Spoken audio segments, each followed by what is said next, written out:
उन दिनों की है जब गोनू झा गदगद मन से मिथिला नरेश के दरबार से अपने घर की तरफ जा रहे थे। महाराज ने उन्हें एक भैंस भेंट में दी थी। भैंस बड़ी मस्त और मोटी ताजी थी, दूध भी खूब दिया करती थी। गोनू झा अपने हाथ में भैंस की गले की रस्सी थामे हुए मस्त चाल में चले जा रहे थे। रास्ते में उन्हें रूपलाल मिल गया। रूपलाल उनके बचपन का दोस्त और पड़ोसी था।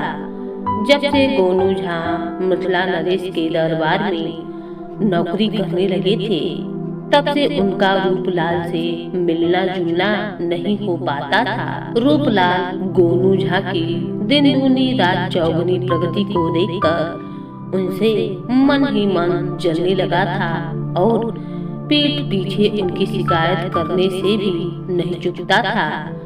जब भी मौका मिलता तो वह कह बैठता, अरे गुनुआ, कल रात रोटी के लिए मारा मारा फिरता था। 2 जून रोटी नसीब नहीं होती थी। कई बार तो मैं ही उसे अपने घर ले जाकर खिला दिया करता था। आखिर वो मेरा बाल सखा जो ठहरा। गोनू झा को जब इस तरह की बातों का पता चलता तो उन्हें कभी बुरा नहीं लगता, क्योंकि तीनों बातें सही थीं। वे गरीबी में पले और बढ़े थे। कई बार भूखे रहकर दिन गुजारा भी था। रूपलाल उनका बाल सखा था और प्रायः अपने घर ले जाकर अपने साथ बैठाकर उन्हें भोजन करा चुका था। रूपलाल को देखकर गोनू झा प्रसन्न हो गए और रूपलाल का कुशल छीन पूछने लगे। रूपलाल ने औपचारिकतावश उनकी बातों का जवाब दिया, लेकिन उसकी आंखें इस शानदार भैंस पर टिकी रहीं। रूपलाल ने उनसे पूछा, क्यों भाई गोनू, यह भैंस कितने में ली है? गोनू झा ने सहजता से जवाब दिया, अरे भैया रूपलाल, अभी गोनू झा के पास इतने पैसे नहीं हुए कि भैंस खरीद सके। यह तो आज मिथिला नरेश ने मेरी एक बात पर खुश होकर मुझे भेंट स्वरूप में दी है। अब मुझे भी तुम्हारी तरह घर में दूध दही घी मक्खन का मजा मिलेगा। रूपलाल के साथ ही गोनू झा अपने घर आ पहुँचे और भैंस के लिए बंटा गाड़ने के काम में लग गए।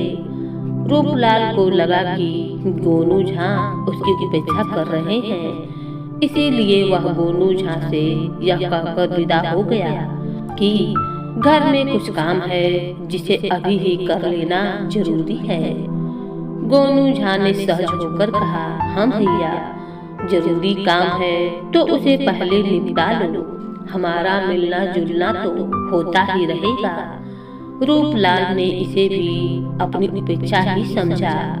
उसने मन ही मन सोचा, ये गोनू झा एक भैंस क्या पा गया कि इतराने लगा। इतने दिनों के बाद मैं इसके दरवाजे पर आया हूँ। पानी के लिए पूछना तो दूर, बैठने तक के लिए नहीं कहा। वह मन ही मन कुढ़ते हुए अपने घर चला गया।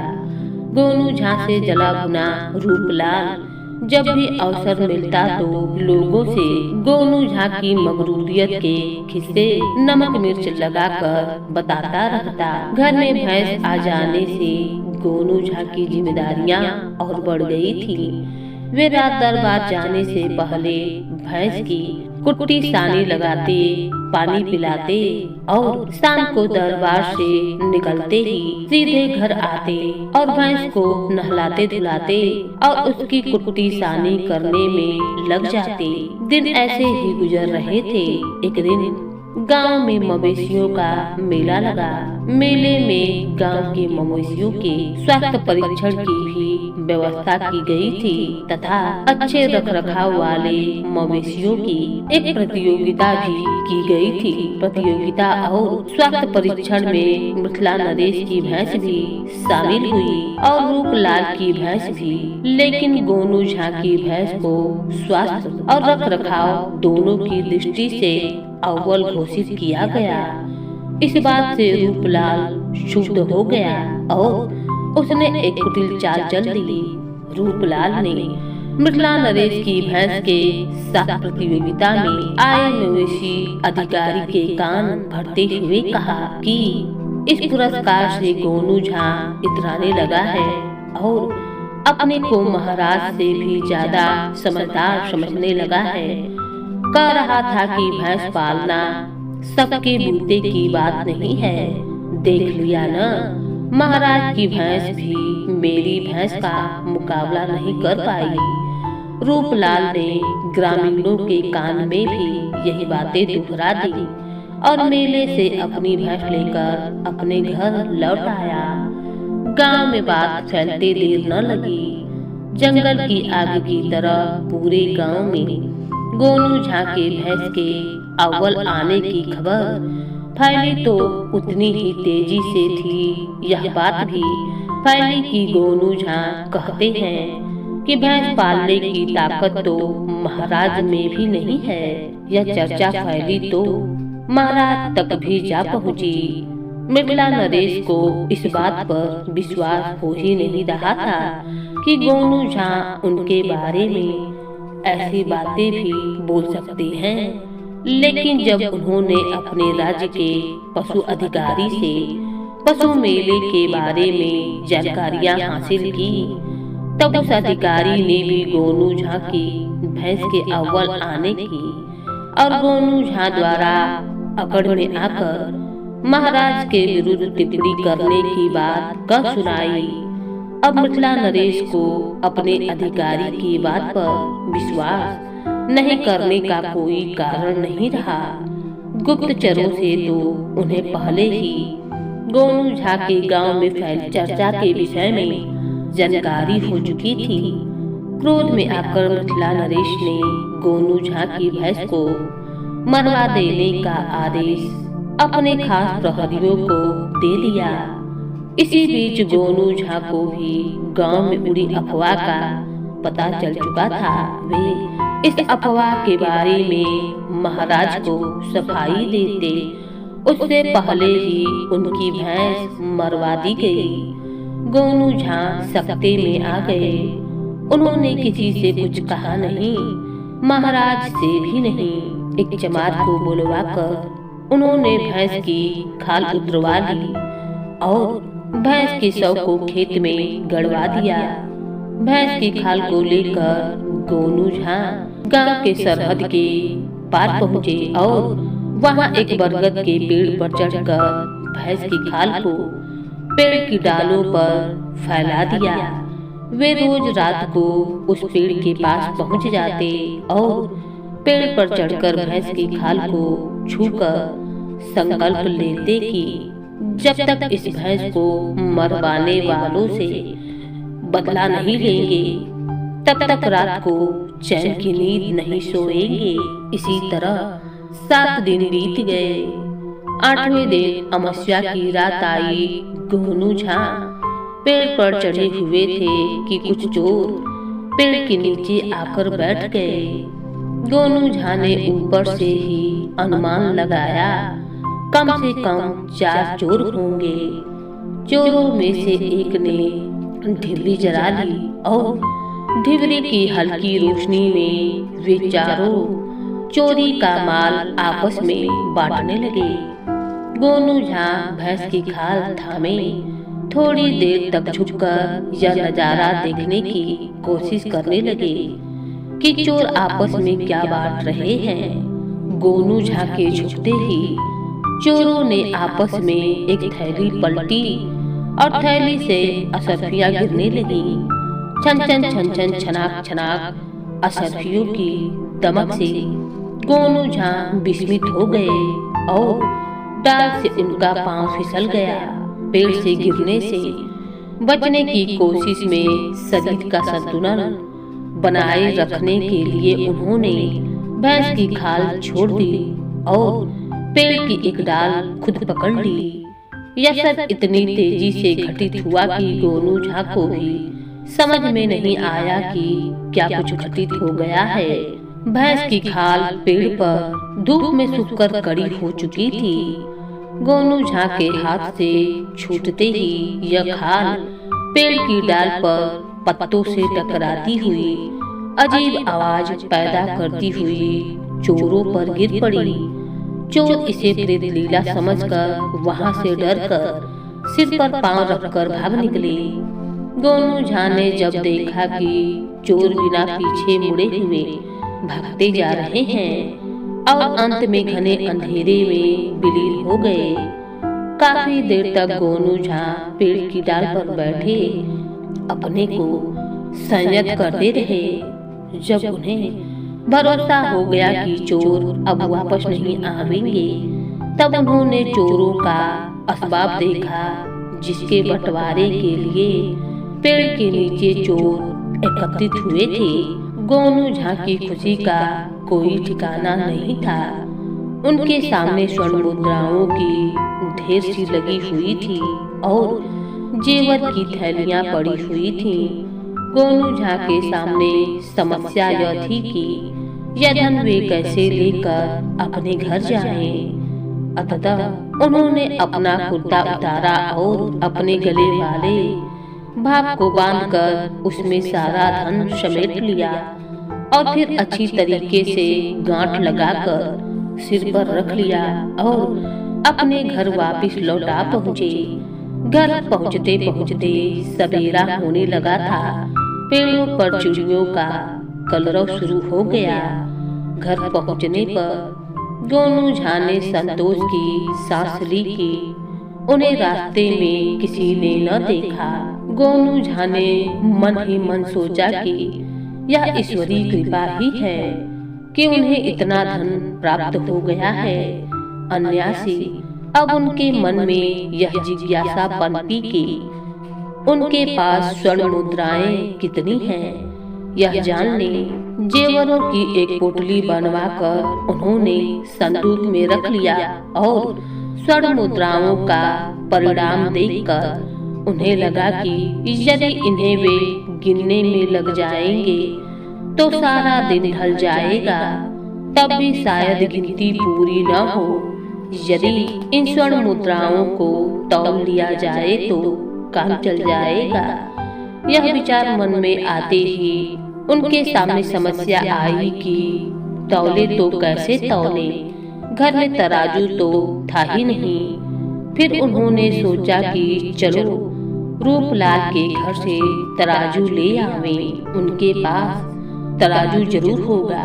लहना पसारी का उसका काम है, पुश्तैनी तरह तरह के तराजू हैं उसके पास।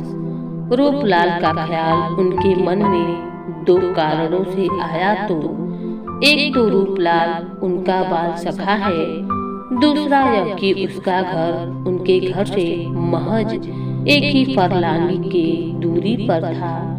मन में तराजू का ख्याल आते ही गोनू झा रूपलाल के घर की ओर चल दिए। रूपलाल उस समय अपनी भैंस के लिए चारा तैयार करने में लगा हुआ था।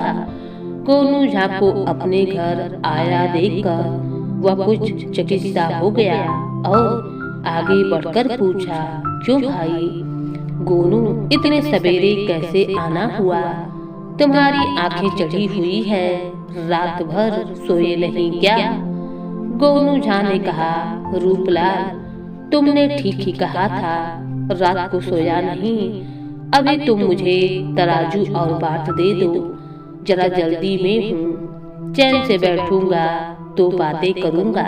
रूपलाल तराजू लेने के लिए अपने घर के अंदर गया। वह संकालू तो था ही मन सोचने लगा, आखिर क्या बात है? गोनू झा रात भर सोया नहीं और सवेरे सवेरे तराजू लेने आ पहुंचा है। आखिर वह रात में जागा क्यों? तराजू पर इतना सवेरे क्या तौलेगा? अपने संदेह की प्यास बुझाने के लिए उसने थोड़ी सी लेई तराजू की पेंदी में यह सोचकर लगा दिया कि गोनू झा इस तराजू से जो भी कुछ तौलेंगे उसका कुछ अंश इसमें जरूर चिपक जाएगा। उसने गोनू झा को तराजू और बाट दे दिए। गोनू झा तराजू और बाट लेकर अपने घर पर आ पहुँचे। स्वर्ण मुद्राएं तौलकर उन्होंने उसे एक छोटी सी बोरी में भरकर संदूक में रख दिया तथा तराजू वापस करने के लिए चले तो देखा कि तराजू के पेंदे में एक स्वर्ण मुद्रा चिपक गई है। उन्होंने समझ लिया था कि रूपलाल ने तराजू के पेंदे में लेई लगाई है। शायद वह यह जानने को उत्सुक था कि मैं क्या तौलूंगा। गोनू झा के होठों पर एक रहस्यमयी मुस्कान तैर गई और उन्होंने तराजू के पेंदे में स्वर्ण मुद्रा को ठीक से चिपका दिया और तराजू रूपलाल को लौटा आए। गोनू झा को विश्वास था कि अब स्वर्ण मुद्राएं तौले जाने की खबर पूरे गांव में फैल जाएगी, क्योंकि वे जानते थे कि बचपन से ही रूपलाल के पेट में कोई भी बात पचती नहीं थी। उनके पास जो भी नई सूचना होती है उसे बढ़ा चढ़ाकर लोगों को बताने में उसे बड़ा आनंद आता है और गोनू झा चाहते थे कि गांव वालों को जानकारी मिले कि गोनू झा के पास हजारों स्वर्ण मुद्राएं हैं। हुआ भी यही। दिन चढ़ते ही गोनू झा के पास बधाइयां देने के लिए लोग आने लगे। उनका मकसद बधाई देना कम, यह जानना जरूरी था कि आखिर गोनू झा के पास इतना धन आया तो आया कहां से कि स्वर्ण मुद्राएं गिनने की जगह उन्हें तौलना पड़ा। रूपलाल भी उन जिज्ञासुओं में से एक था। गोनू झा ने अपने दरवाजे पर खड़े होकर ग्रामीणों को देखा तो मन ही मन सोचने लगे, ये वही लोग हैं जिनके द्वारा उड़ाई गई अफवाह के चलते उनकी प्यारी भैंस को महाराज ने मरवा दिया था। अतः रूपलाल ने जब उनसे बचपन की दोस्ती का वास्ता देकर धन का रहस्य जानना चाहा तो गोनू झा बोले, भाई रूपलाल, तुमसे क्या छुपाना। भैंस के मरने के बाद मैंने उसकी खाल उतरवा ली थी, क्योंकि मुझे मालूम था कि गांव के बाहर बरगद के पेड़ पर एक पिचास रहता है। उसे भैंस की खाल बहुत भाती है और वह भैंस की खाल के लिए जितना चाहो उतना धन देता है। मैं रोज रात को बरगद के पेड़ के पास भैंस की खाल लेकर जाता था। कल अमावस्या की रात को वह पिचास मुझे मिल ही गया और उसके बाद उसने मुझसे भैंस की खाल लेकर मुझे स्वर्ण मुद्राएं दे दी। उस पिचास ने मुझसे और भी भैंसों की खालें देने को कहा है, क्योंकि उस पिचास की बेटी की शादी है तथा वह प्रत्येक बराती को एक एक खाल देने का फैसला कर चुका है। पिचास ने मुझसे कहा है कि धन की चिंता मत करो, भैंस की खालों के लिए वह मुझे मुँह मांगी कीमत देने को तैयार है, लेकिन मेरे पास अब कोई भैंस तो है ही नहीं कि उसे मारकर पिचास को बेचाऊं। इसीलिए जो मिल गया उसी से संतोष कर रहा हूँ। वैसे भी कहते हैं कि लालच बुरी बला है। ग्रामीणों को तो मानो खजाने की चाबी मिल गई। सभी खुशी खुशी लौट गए। गोनू झा को ग्रामीणों की चाल देखकर समझ में आ गया कि वे जो चाहते थे वही हो गया है। दूसरे दिन पूरे गांव में दूध के लिए हाहाकार मच गया। गांव की जितनी भैंसें थी मारी जा चुकी थी। खालें उतरवा कर इन भैंसों को खेतों में दफना दिया गया था। गोनू झा तक बात पहुंची तो वह बुदबुदाए, जैसी करनी वैसी भरनी। फिर गुनगुनाने लगे, लालच बुरी बला है रे भैया, लालच बुरी बला है। गोनू झा ने देखा ग्रामीणों का झुंड रोज रात को गांव के बाहर वाले बरगद के पेड़ के पास हाथों में भैंसों की खाल लेकर जाता था और सुबह तक इंतजार करने के बाद लौट आता था। इनमें रूपलाल भी था। गोनू झा उन्हें देखकर मन ही मन खूब हंसते थे और मस्ती में आकर गुनगुनाने लगते थे, लालच बुरी बला है रे भैया, लालच बुरी बला है। अतः अमावस्या की रात भी आकर गुजर गई। ग्रामीणों की भैंस की खाल खरीदने के लिए कोई पिशाच नहीं आया। बरगद के पेड़ के पास जो सन्नाटा पसरा हुआ था, पसरा ही रह गया। एक के बाद दूसरी अमावस्या की रात आई, अब यूं ही गुजर गई। तब ग्रामीणों ने खुद को ठगा हुआ महसूस करना शुरू कर दिया। दूध के अभाव में गांव में त्राही त्राही मची हुई थी और प्रायः सभी गांव वालों के खेतों से भैंस के शवों की सड़ने के कारण सड़ाक की भनक भी पैदा होने लगी थी। हारे और क्रोध से उफनते ग्रामीणों का जस्ता अब और प्रतीक्षा करने की स्थिति में न था। उनके भ्रम का बांध टूट चुका था। वे सब गोल बंद होकर मिथिला नरेश के दरबार में पहुंच गए। अपनी फरियाद को लेकर महाराज से उन्होंने कहा, महाराज, गोनू झा के कारण आज गांव में एक भी भैंस जीवित नहीं है। हमने उनके बहकावे में आकर अपनी भैंस मरवा डाली। दूध के लिए तरस रहे हैं और दूध के बच्चे दूधकट्टू हो रहे हैं। मवेशियों के शव के सड़ने से पूरे गांव में संक्रामक रोग फैलने का खतरा पैदा हो गया है। महाराज को गोनू झा पर बहुत गुस्सा आया। प्रहरी को भेजकर उन्होंने गोनू झा को दरबार में हाजिर होने को हुक्म दिया। गोनू झा मानसिक तौर पर इस स्थिति के लिए तैयार थे। वे महाराज के दरबार में हाजिर हो गए। महाराज ने ग्रामीणों द्वारा उनके ऊपर लगाए गए अभियोग के बारे में उनसे जवाब तलब किया तो गोनू झा ने मुस्कुराते हुए अपनी सहज भूमिका में कहा, महाराज, इनसे आप यह पूछे कि क्या मैंने इन्हें भैंसों को मारने की सलाह दी थी। ये मुझसे यह पूछने आए थे कि मेरे पास अकूत धन कहाँ से आया है। चूँकि इनका प्रश्न कपोल कल्पित था, इसीलिए मैंने इन्हें भैंस की खाल की कथा भी सुना दी। यानी कि कपोल कल्पित प्रश्न का उत्तर कपोल कल्पित उत्तर दे दिया। और महाराज, इन्हें कथा सुनाने के बाद मैंने यह नीति वाक्य कई बार दोहराया कि लालच बुरी बला है भाई, लालच बुरी बला है। मगर इन्हें भूत प्रेतों पर विश्वास है।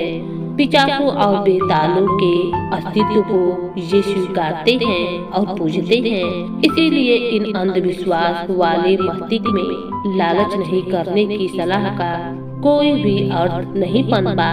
अब आप ही कहें महाराज की क्या मैं इनकी करनी का दोषी हूँ?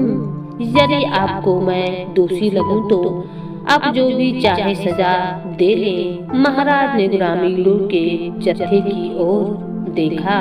सभी चुप खड़े थे, नीचे आंखें किए खड़े थे।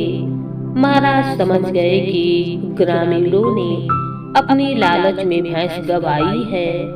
उन्होंने गोनू झा को ससम्मान वापिस भेज दिया, जबकि ग्रामीणों को उनकी मूर्खता के लिए फटकार लगाई।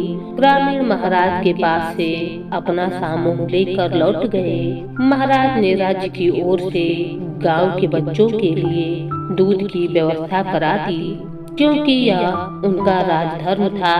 और गोनू झा मस्ती में गुनगुनाते हुए अपने घर की ओर जा रहे थे कि लालच बुरी बला है रे भैया, लालच बुरी बला है।